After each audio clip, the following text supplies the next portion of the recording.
for 35 years in the concession agreement of the previous administration.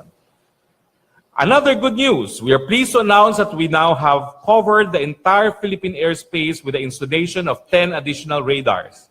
With this, the country now has a total of 13 radars and 1 satellite radar. The Department of Transportation and the Civil Aviation Authority of the Philippines launched yesterday, January 16, the new Communication, Navigation, Surveillance, Air Traffic Management Systems. The new airspace system is expected to decongest air traffic, establish more the airline identification, and guarantee the safety and security of passengers. We would like also to state that we welcome the statement of the National Press Club that the exercise of press freedom and freedom of expression has not been affected or threatened with the Securities Exchange Commission decision on RAPPLER. As we have said, no one is above the law. We are government of laws, and the government has to enforce the law, and responsible journalism, as NPC pointed out, means complying with the law. Finally, we would like to reiterate our notice to the public that unscrupulous individuals have been using the office of the Executive Secretary or name-dropping the latter in fraudulent schemes to solicit funds from the public. In particular, please be warned that the Office of the President or the OES has not authorized any person to solicit money or other things of value from the public in exchange for position in government. Before I accept questions, let me first address the question of Pia Ranada in yesterday's press briefing in Malacanang. Pia Ranada alleged that Special Assistant to the President, Bongo, intervened in connection with the procurement of frigates. Let me read to you the relevant dates to belie reports that SAPGO in any way intervened with this contract.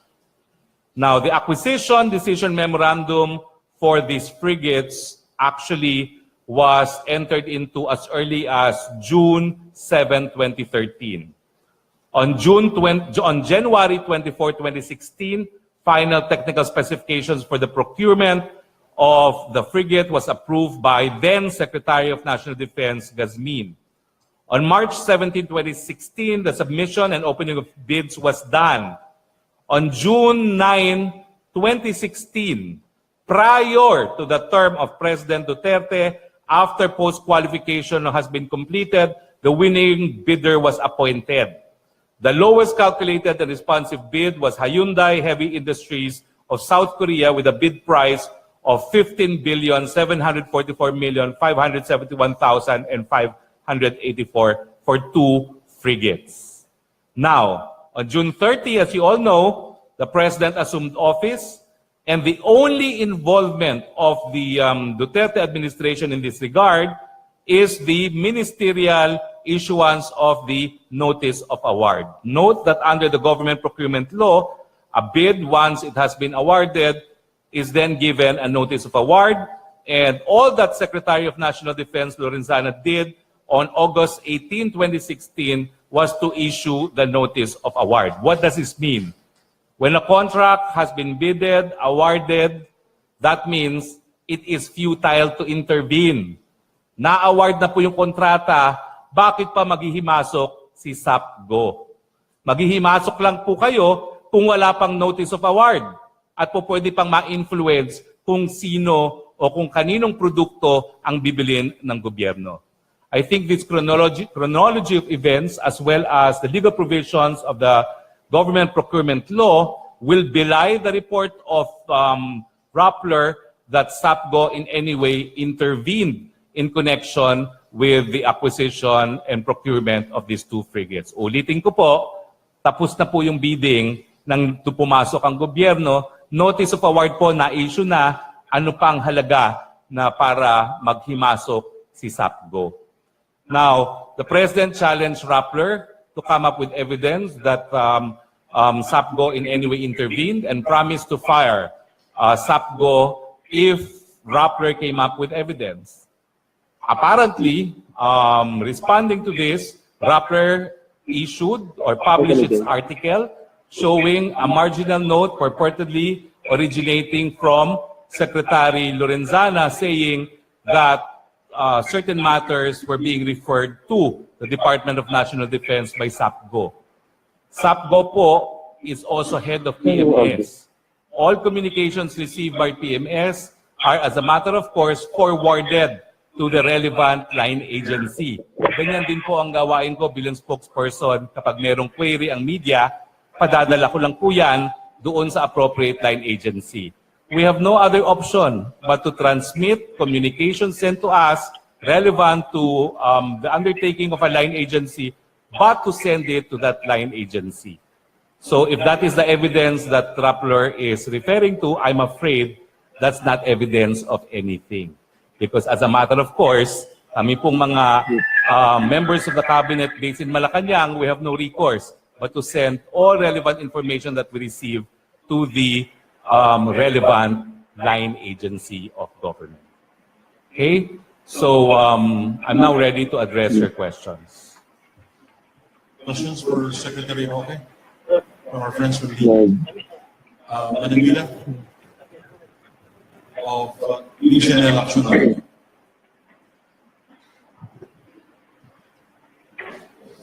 Good morning, Secretary. Good morning, Governor. Yes. I'm Mila Abuan from DZNL of the Manila Broadcasting Company. Yes, ma'am. My question is, the President is so serious with the Tanggalan program to remove hearing officials on the program of anti-corruption. And what happened to the Sibakan or the Tanggalan for the operation of anti-drug program? Kung ang sinasabi niyo po kung tatanggalin si Presidente in relation to the conduct of the war against drug, yan ba ho ang tanong natin?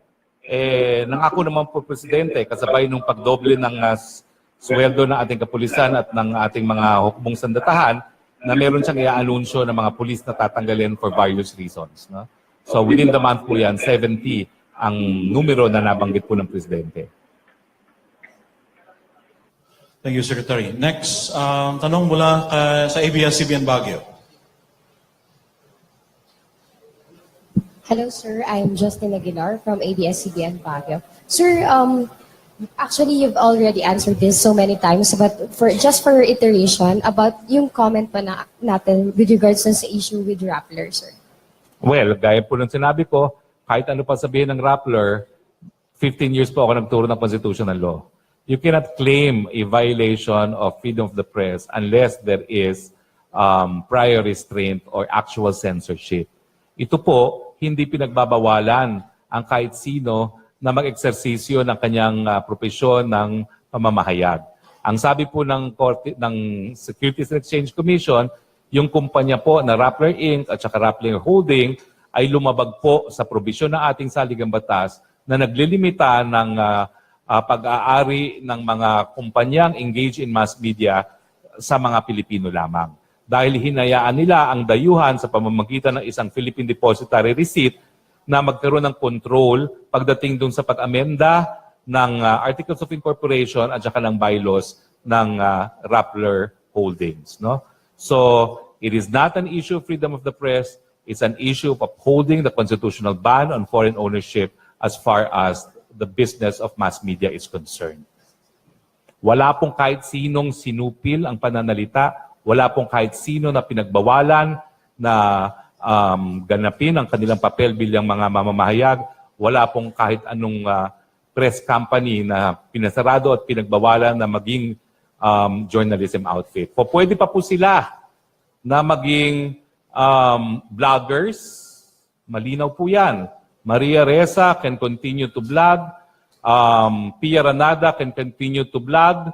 Kaya nga lang po, baka kinakailangan sila kumuha ng accreditation para accreditation as bloggers. No? Kasi they cannot continue conducting their business as Rappler since that company has, for all intents and purposes, been declared void by the SEC.